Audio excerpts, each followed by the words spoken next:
महाराज जी, बड़ा विलक्षण प्रश्न है कि सबसे पहले मुचकुंद राजर्षि मुचकुंद को नरसिंह जी के रूप में आने की आवश्यकता क्या थी?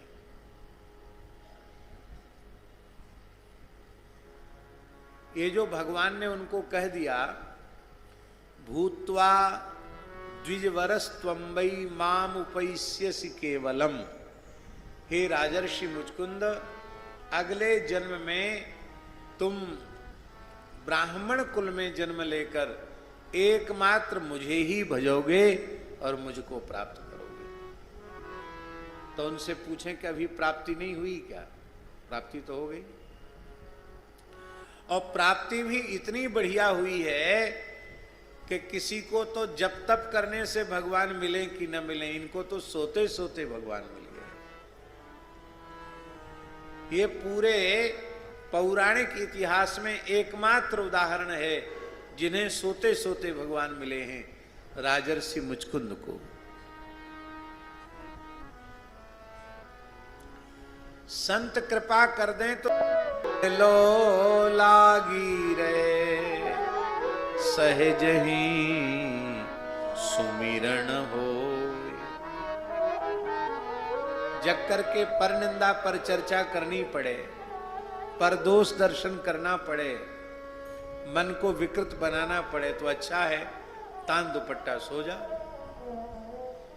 श्वास प्रश्वास के क्रम से भगवान का नाम चल रहा है, चित्त में भगवान के स्वरूप का ध्यान चल रहा है, लीला का चिंतन चल रहा है, और आप सो गए तो निद्रा भी निद्रा नहीं रहेगी, निद्रा समाधि स्थिति, निद्रा समाधि की अवस्था हो जाएगी। फिर वो निद्रा निद्रा नहीं रहेगी। यही तो हुआ, सोने के पहले देवर्षि नारद जी और महर्षि अंगिरा का दर्शन श्री मुचकुंद जी को हो गया, और उन्होंने कहा महाराज जीवन भर तो क्षत्रिय धर्म का पालन किया, अब युद्ध में थक कर चूर हो गया और अब सोने की इच्छा हो रही है, कहीं ये मानव जन्म व्यर्थ न चला जाए।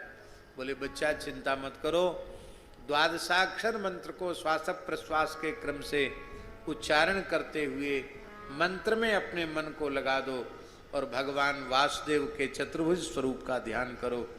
जब कभी जगोगे तो मंत्रार्थ तुम्हारे सामने प्रकट हो जाएगा, और मंत्रार्थ के रूप में साक्षात द्वारकाधीश प्रकट हो गए। भूत्वा द्विजवरस्त्वंबई माम उपैस्यसि केवलम। अब देखिए, भगवान का दर्शन करने से वे मुक्त हो गए थे, क्योंकि भगवान के दर्शन की महिमा पुराणों में, स्मृतियों में, वेद में लिखी है। भिद्यते हृदय ग्रंथि छिद्यन्ते सर्व संशयाः क्षीयन्ते चास्य कर्माणि दृष्ट एवात्मनीश्वरे।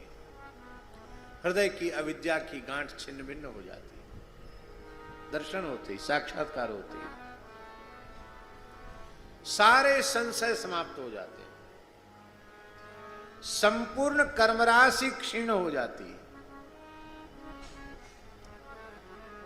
यहां नष्ट हो जाती है क्यों नहीं लिखा है व्यासी?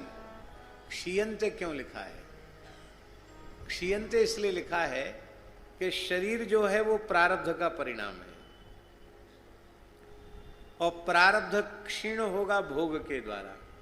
इसलिए जब तक शरीर का प्रारब्ध है तब तक शरीर तो रहेगा, इसलिए क्षीयन्ते चास्य कर्माणि ये बात कहेगी। तो शरीर का प्रारब्ध भी पूर्ण हो गया था मुचकुंद जी का, तो उसी समय चले जाते भगवत धाम। पर भगवान क्यों कह रहे हैं कि तुम अगला जन्म लोगे? भगवान इसलिए अगला जन्म लेने के लिए कह रहे हैं कि यदि इसी समय ये भक्त मुक्त हो गया तो इसके ज्ञान का, इसके वैराग्य का, इसकी भक्ति का लाभ जीव जगत को कैसे मिलेगा।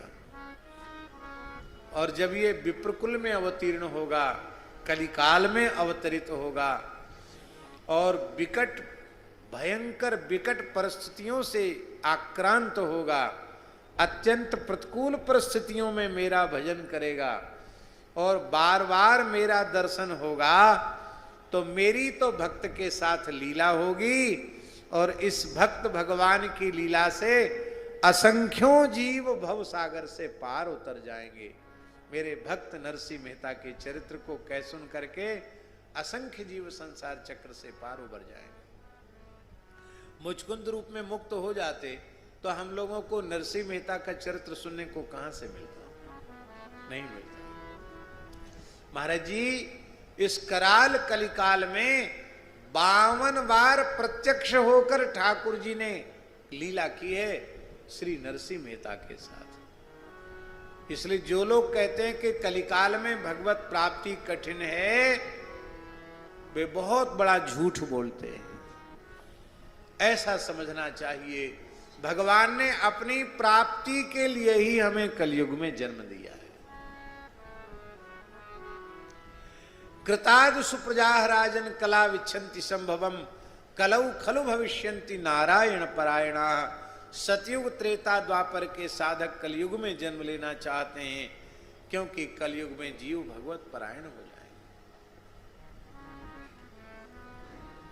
अब चलो जन्म हो गया था तो हो गया था।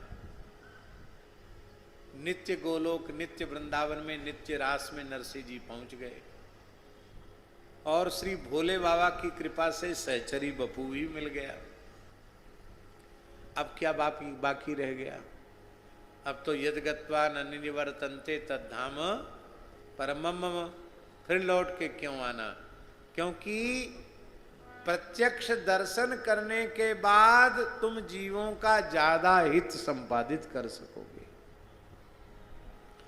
इसलिए उनको अपना स्वरूप दे करके, केदारा राग देकर, अपना पीतांबर देकर, अपना नूपुर दे करके और श्री एक तारा दे करके श्री ठाकुर जी ने स्वयं नित्य गोलोक से नरसिंह जी को धरती पर भेजा है।